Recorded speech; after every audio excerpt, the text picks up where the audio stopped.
नमस्कार साथियों, मैं सचिन सर आपका अपने YouTube चैनल द बरटेक क्लासेस में स्वागत करता हूं।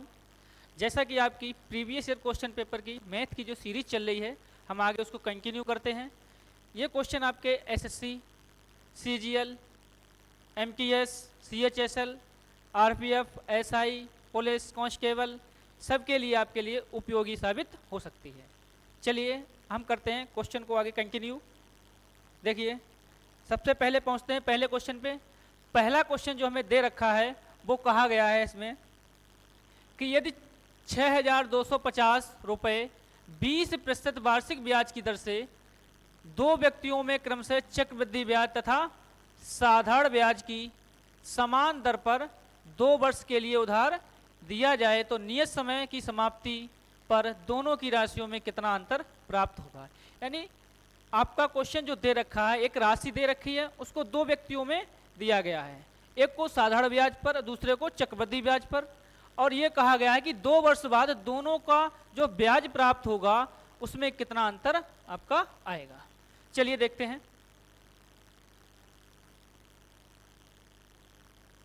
देखिए, आपका जो मूलधन दिया गया वो दिया गया है 6,250। जो दर है आपकी वो दे रखी है आपकी 5%, सॉरी 20%। 20% का मतलब ये हुआ, फ्रैक्शन में इसको चेंज करेंगे कितना आएगा, 1/5। यानी हम कह सकते हैं कि जो ब्याज मिलेगा वो 5 रुपए पे कितना मिलेगा, 1 रुपए ब्याज के रूप में मिलेगा। अब मूलधन हमारा कितना है 6,250, इसका 1/5 हिस्सा निकालेंगे तो कितना आएगा, 5 एकम 5 बचा 1, 5 दूना 10, 2 बचा 5 25 और 0। यानी 1 साल का जो ब्याज आया हमारा वो हमारा आया 1250। तो चक्रवृद्धि ब्याज और साधारण ब्याज प्रथम वर्ष में दोनों समान होते हैं। इसी प्रकार हम इसका दूसरे साल का ब्याज निकालेंगे तो दूसरे साल का जो ब्याज आएगा, साधारण ब्याज हमारा होगा 1250 ही, प्लस अब आपको ये देखना है कि इस मूलधन पे ये ब्याज मिला हमारा पहली साल। अब चक्रवृद्धि ब्याज में क्या होगा कि अगली साल जो ब्याज लगेगा दूसरी साल, वो आपका मूलधन पे भी लगेगा और आपका ब्याज पर भी ब्याज लगेगा। तो इसमें हम कह सकते हैं कि जो मूलधन का ब्याज था दूसरी साल का वो हमने निकाल लिया 1250।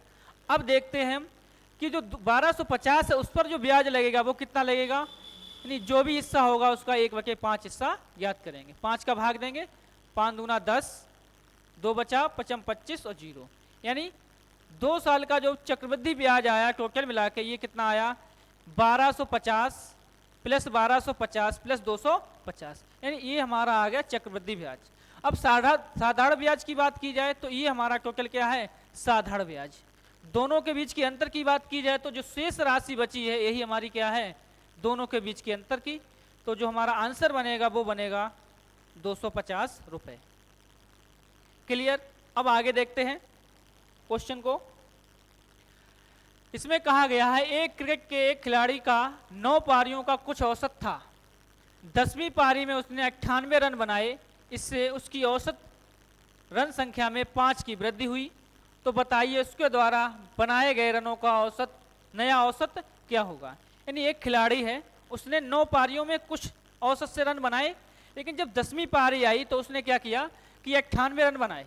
अगर उसने 98 रन बनाए तो कहा गया है कि 5 रनों की औसत वृद्धि हुई है। तो कहा गया है कि आपका जो नया औसत है वो क्या होगा। तो आप मानिए कि जब उसने 10वीं पारी खेली तो उसने रन बनाए 98।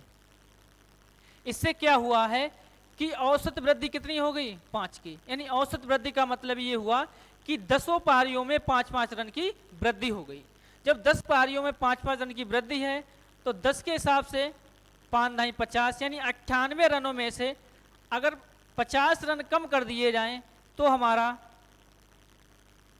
48 जो रन आएगा वो आएगा पिछली 9 पारियों का औसत। समझ। देखिए, अब ये हमारा 9 पारियों का औसत आ गया, चाहिए हमें कौन सा, नया औसत। और नया औसत कौन सा है, 10वीं पारी में आपसे कहा गया है कि उसने 5 रन औसत वृद्धि की है। अब ये 9 पारी तक का है तो इसमें 5 की वृद्धि कर देंगे तो ये बनेगा 53। ये हमारा टोटल औसत बनेगा नया। तो राइट आंसर बनेगा ऑप्शन नंबर सी। एक बार इसको फिर देख लीजिए आप। ये कहा गया है कि 98 रनों को बनाया गया है 10वीं पारी में। तो 10वीं पारी में जब 98 रन उसने बनाए तो ये हुआ कि औसत में 5 की वृद्धि हुई। जब औसत में 5 की वृद्धि का मतलब ये है कि 10 पारियों में 5 के हिसाब से वृद्धि हुई, तो जितनी वृद्धि की है उसको अगर हम कम कर दें तो हमारा प्रारंभिक औसत मिलेगा। तो 50 रन हमने जब कम किए तो प्रारंभिक औसत हमारा कितना आया, 48। अब ये हमारा प्रारंभिक औसत का मतलब 9 पारियों तक का औसत था। जब 10वीं पारी उसने खेली थी तो 5 की वृद्धि हुई, तो औसत में 5 बढ़ा देंगे 9 पारी के बाद, कितना बनेगा, 53 रन। चलिए अगला क्वेश्चन देखते हैं। अगले क्वेश्चन में कहा गया है कि एक उम्मीदवार को किसी चुनाव में 54% मत प्राप्त हुए और वह 6800 वोटों से दूसरे उम्मीदवार को मात देता है, तो बताइए यदि सभी मत वैध हों तथा चुनाव में केवल 2 ही उम्मीदवार हों तो विजेता प्रत्याशी को कितने मत प्राप्त होंगे। क्वेश्चन का कहना यह है कि 2 उम्मीदवार हैं चुनाव में, एक को 54% वोट मिले हैं और वो 6800 वोटों से जीत गया है। कहा यह गया जीतने वाले उम्मीदवार को कितने वोट मिले। तो आप ये मान के चलिए कोई भी वोट हमारा अवैध तो है नहीं। जब अवैध नहीं है तो हम मान के चलते हैं कि वोटों की संख्या आपने 100 ले ली, इसमें से अगर एक को 54 मिलेंगे तो दूसरे को कितना मिलेगा, 46, यानी टोटल मिला के हमारा 100% होना चाहिए। ये जीतने वाला है, ये हारने वाला। अब हार जीत का जो फैसला होता है वो ये होता है दोनों के बीच में कितना डिफरेंस है। अगर देखा जाए तो हमारा है 8% का डिफरेंस, यानी 8% वोटों से हार जीत हुई है, लेकिन वोटों की संख्या हार जीत कितने की हुई है, 6800। तो कह सकते हैं 8% बराबर हमारा होगा 6800। पूछा यह गया है विजेता उम्मीदवार के मत, तो विजेता के कितने हैं, 54%। अगर 54% हैं तो यहाँ से हम सीधा वैल्यू निकालेंगे 54% बराबर, तो 6800 गुणा 54/8, काटिए 2 से, ये 4 हुआ, इसको काटेंगे 2 7 27, 4 से काटो, 4 एकम 4, 2 बचा, 4 सत्ते 28 और 00 गुणा करेंगे 00, 17 सत्ते 119, हासिल 11, 17 दूना 34 और 11 45। तो राइट आंसर बनेगा 45,900। तो कुल मतों की संख्या अगर यहाँ से निकालनी होती तो हम यहाँ से निकालते 100% बराबर। जब कुल मत पूछे जाएं, हमसे पूछा गया विजेता के तो हमने निकाला है 54%, अगर दूसरे प्रत्याशी के पूछे जाते तो हम निकालते 46%। तो यहाँ जो राइट आंसर बनेगा वो होगा हमारा 45,900 रुपये। चलिए अगला क्वेश्चन देखते हैं। ये कहा गया है एक ट्रेन इलाहाबाद से लखनऊ के लिए, जबकि दूसरी ट्रेन है भी उसी समय लखनऊ से इलाहाबाद के लिए चलती है। एक दूसरे से मिलने के पश्चात रेलगाड़ियाँ क्रमशः 2 घंटे 42 मिनट तथा 3 घंटे 20 मिनट में अपने अपने गंतव्य स्थान पर पहुंचती हैं। तो ट्रेन बी की चाल 90 है, तो ट्रेन ए की चाल ज्ञात करो। क्वेश्चन की आपकी थीम ये है कि 2 स्थान आपको दे रखे हैं। पहला स्थान आपका इलाहाबाद है, दूसरा आपका लखनऊ है। इलाहाबाद से जो ट्रेन चलती है वो आगे कहीं ना कहीं मिलती है, यानी लखनऊ से जाती है वो यहाँ मिलती है। दोनों के मिलने के पश्चात यानी दूसरी ट्रेन हम इस प्रकार लेते हैं, जो लखनऊ से चलती है वो यानी यहाँ पे मिलती है, इसके बाद ये इलाहाबाद पहुँचती है। और जब ये वाली ट्रेन होती है इलाहाबाद वाली, वो हमारी पहुँचती है लखनऊ मिलने के पश्चात। जब मिलने के पश्चात का समय दिया जाए तो इसके लिए एक सिंपल सा फॉर्मूला होता है आपका, S1/S2 = √T2/T1। यानी S1 का मतलब पहली चाल, S2 का मतलब दूसरी चाल, और दूसरी चाल द्वारा लिया गया समय T2 और पहली चाल द्वारा लिया गया समय आपका T1। तो आपको दे रखी है B की चाल, तो हमें निकालनी है कि तो S1/S2 लगाएंगे 90 बराबर T2। आपका दे रखा है 2 घंटे 42 मिनट और 3 घंटे 20 मिनट। तो इनको हम चेंज करेंगे, 2 घंटे 42 मिनट को अगर चेंज करेंगे मिनट में तो हमारा बनेगा 120 + 42 बनेगा 162 मिनट। दूसरा हमारा दिया है 3 घंटे 20 मिनट, इसको चेंज करेंगे 3 छक 18, 180 और 20 200 मिनट। आप चाहो तो मिनट में चेंज रखो, आप चाहो घंटे में चेंज रखो, क्योंकि ये रेशियो वाला सिस्टम है, दोनों यूनिट आपकी कट जाएंगी। तो दोनों कटेंगी तो T2 का मान कितना होगा, दूसरा आपका जो समय है वो कितना दिया है 3 घंटे 20 मिनट, इसको लिखेंगे हम 200 बटे 162, इसको काटेंगे 200, ये 100 बचा, ये आपका 81 आया। जब इसको वर्गमूल से बाहर लेंगे तो हमारा होगा S1/90 इक्वल टू, इसका वर्गमूल लेंगे 10 बटे 9, 9 से 9 कैंसिल, यहाँ बचा आपका 10, 10 का अगर गुणा करें तो S1 बराबर होगा 10 × 10 इक्वल टू 100, यानी दूसरी गाड़ी की चाल होगी 100 किलोमीटर प्रति घंटा। तो ऑप्शन आएगा हमारा ऑप्शन नंबर बी। चलिए आगे बढ़ते हैं।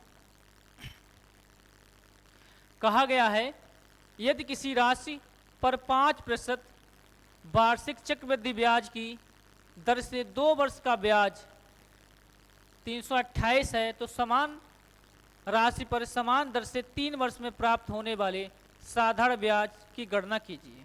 चलिए देखते हैं, समझिए।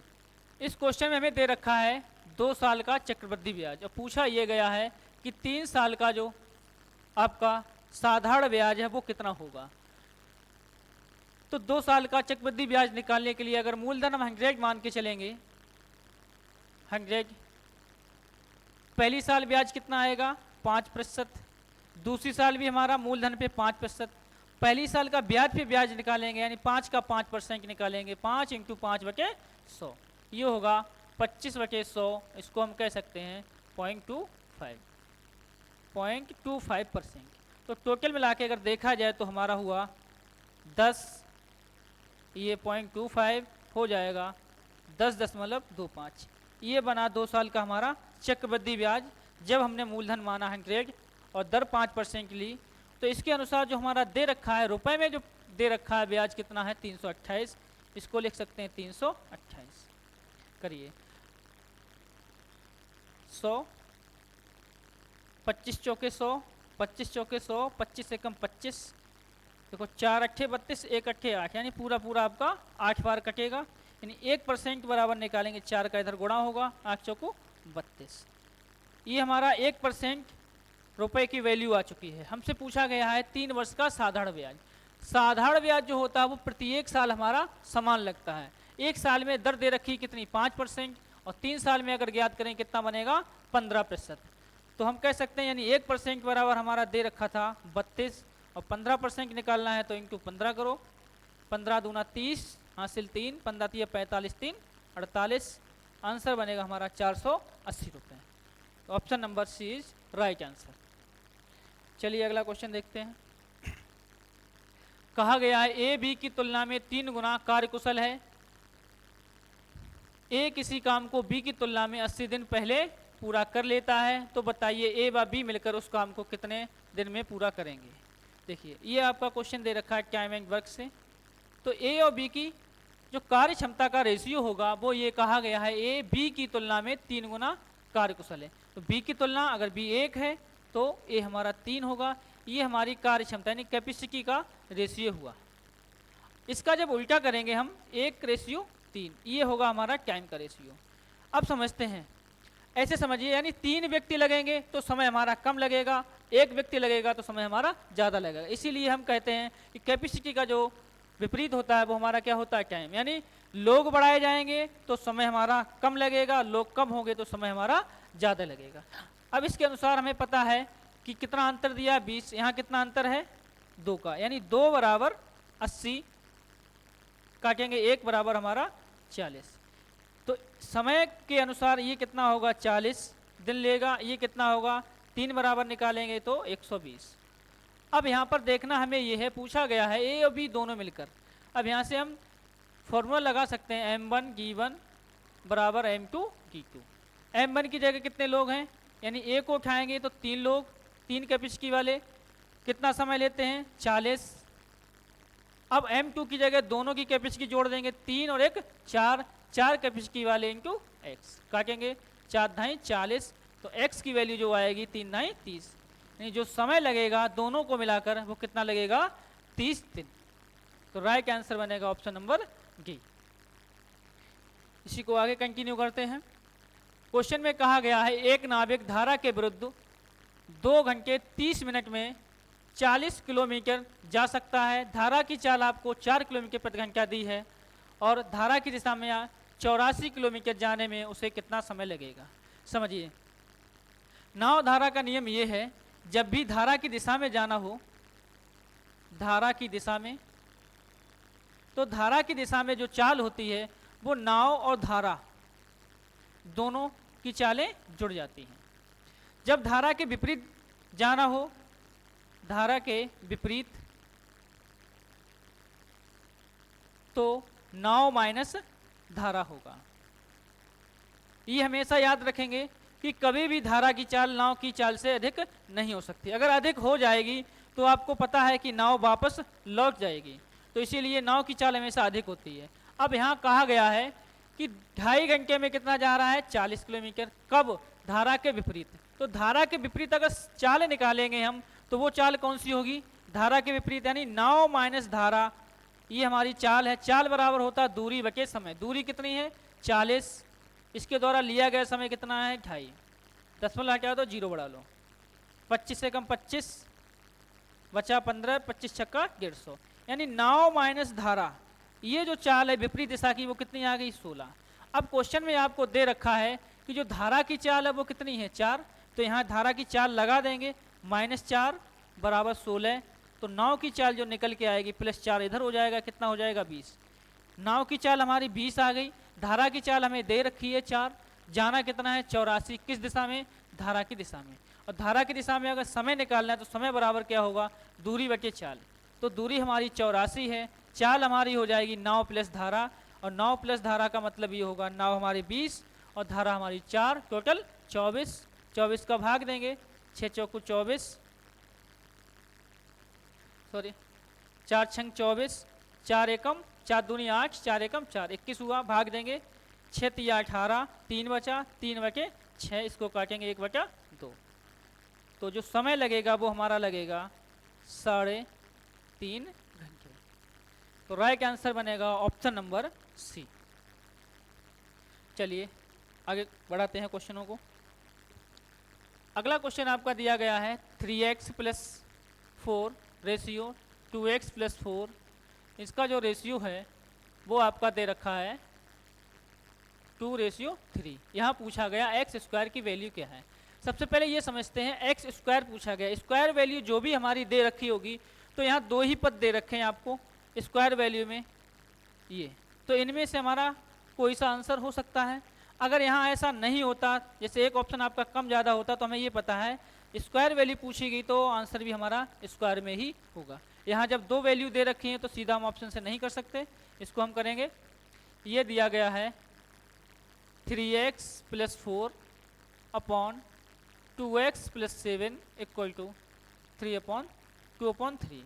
क्रॉस मल्टीपल करेंगे, 3 तिया 9x + 3 चौको 12 = 2 दूना 4x 7 दूना 14। x इधर ले जाओ, 12 इधर ले जाओ, ये हो जाएगा हमारा 5x = 2। x का जो मान आएगा 2/5, हमसे पूछा गया स्क्वायर, तो दोनों तरफ हम स्क्वायर करेंगे, ये होगा 4/25। तो ऑप्शन जो हमारा राइट बनेगा वो बनेगा option number C is right answer. चलें अगला क्वेश्चन देखते हैं। अगला क्वेश्चन दे रखा है ए, बी तथा सी एक व्यापार शुरू करने के लिए क्रमशः 25,000, 17,000 और 21,000 रुपये का निवेश करते हैं।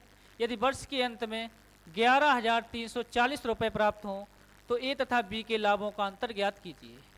देखिए, पार्टनरशिप का सिस्टम ये है कि आप जितना पैसा इन्वेस्ट करेंगे आपको उसी रेशियो में पैसा लाभ के रूप में प्राप्त होगा। आप अधिक पैसा इन्वेस्ट करेंगे तो लाभ आपको अधिक मिलेगा, कम करेंगे तो आपको लाभ कम मिलेगा।